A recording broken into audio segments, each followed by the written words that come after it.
Hey everyone, Captain, big fan, Spider-Man, but I have to let you know that I am the captain now. Actually, I'm the captain, Captain Deadpool. Just Deadpool sounds cool. Alright, you want to get some tacos? Oh, do I? Hey everyone, if you want to get your Marvel Legends Captain America Civil War figures, go to bigbadtoystore.com. Link is in the description. Go Team Iron Man. We're heading out for your toy review. Shot long, shot long. Action figures, big movies, big news. Shot long, shot long.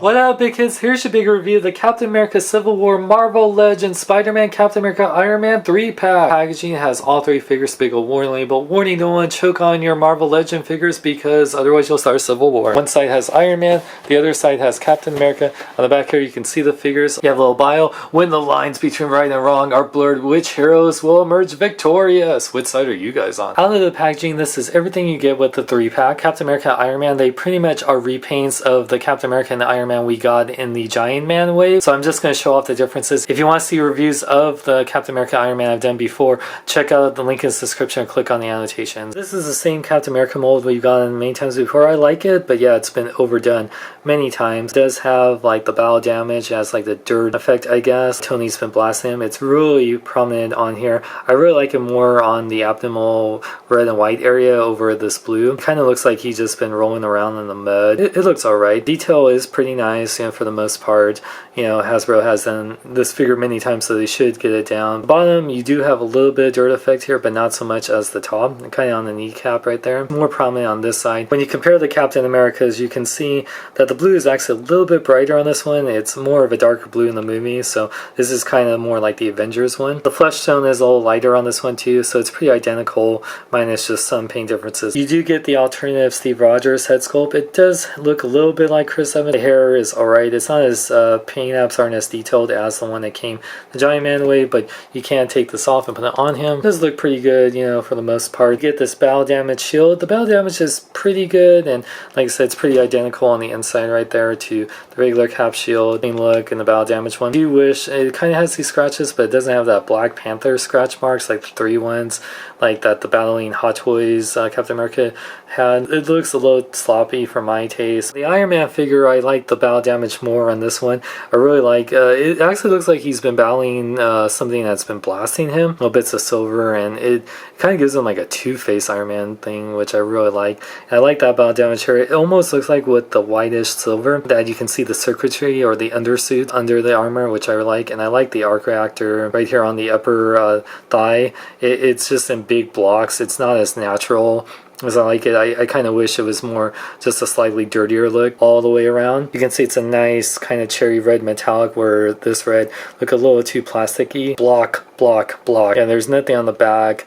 I just wish it was a more consistent battle damage. It just seems that it's just a little too block. Iron Man comes with an alternative Tony Stark head. Pretty good likeness to Robert Downey Jr. I do see it, and I think this is their best one they've done yet. It fits on him pretty nicely. One thing that's awesome, Iron Man not only gets the blue blast effects that are similar to the ones he got in this one, except it doesn't have that white frosted look, which I kind of miss, but still it's translucent. He also gets these kind of fiery blast effects, which looks great. I kind of wish they were all the same color, just the orangey colors. I prefer that over the blue, but it's great. So now you have blast effects for both his repulsors and his feet. Blast effects for his repulsors and flight poses. Only bad thing, since he doesn't come with a stand, you can't really do this unless you have your own stand, but it is great if you want to do some flying poses now. Last but not least, we get Spider-Man, and this is why you're buying the 3-pack. So, I'm really loving the new Spider-Man suit, the eyes. It'd been cool if they had a couple different head sculpts, like Peter Parker head sculpt and a head sculpt that had his eyes more open and one more closed. I do like the sculpting in the webbing. It's a little bit more prominent in the figure than it is in the movie, but yeah, I do like the Spidey symbol right there. And he has these black lines that go all the way around his arms and his web shooters right there that look awesome. He doesn't have any alternative hands, so he has a fist in his left hand and he has a web shooting hand. I do wish he also came with alternative hands. That's something that I think every Spider-Man should have. Spidey symbol on the back here looks really nice texturing to it.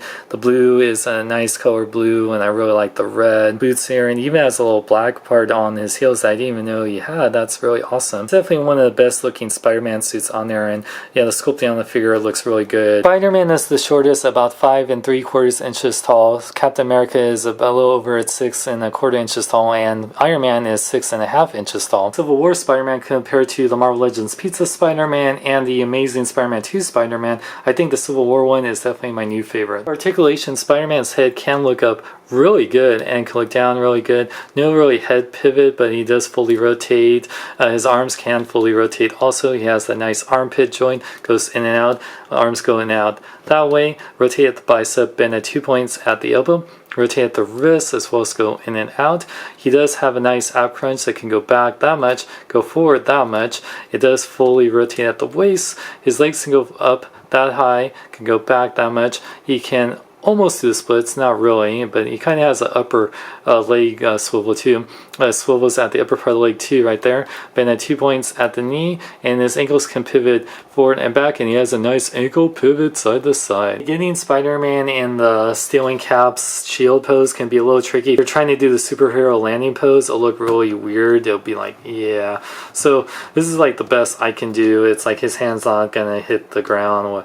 I wanted to look more natural. Overall, Hasbro did a good job on the set, but instead of having the Cap and Iron Man, I wish that they did Falcon and Winter Soldier, that they did separately. They could, if they had Spider-Man come with other Avengers, why have Captain America, Iron Man? Even though they are battle damage, the battle damage is okay at best. I do like you get extra blast effects with Iron Man and the Tony Stark head sculpt, but the fact you have to buy the same Captain America mold again is pretty annoying. I really do like the Spider-Man figure, but I wish he did come with extra hands or an extra head. So if you really love Spider-Man, and that's the reason I bought this set, and you don't mind having another Iron Man and Captain America figure, this is definitely for you. And if you didn't get any of the Giant Man figure wave, I definitely recommend getting these. I'd rather have the battle damage versions than the clean versions. However, if you can just wait for the Spider-Man Homecoming figures that will come out, then I'd probably recommend that. You can get this at Big Bad Toy Store for $60, so that's like $20 per figure. I don't mind it for Spider-Man or even Iron Man, but the Captain America is. And I just realized as I'm talking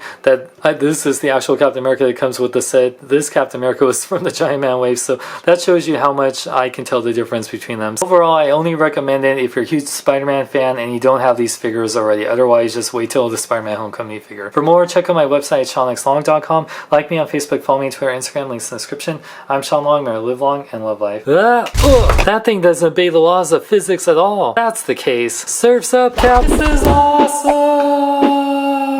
Say my name. Zordon! You're goddamn right.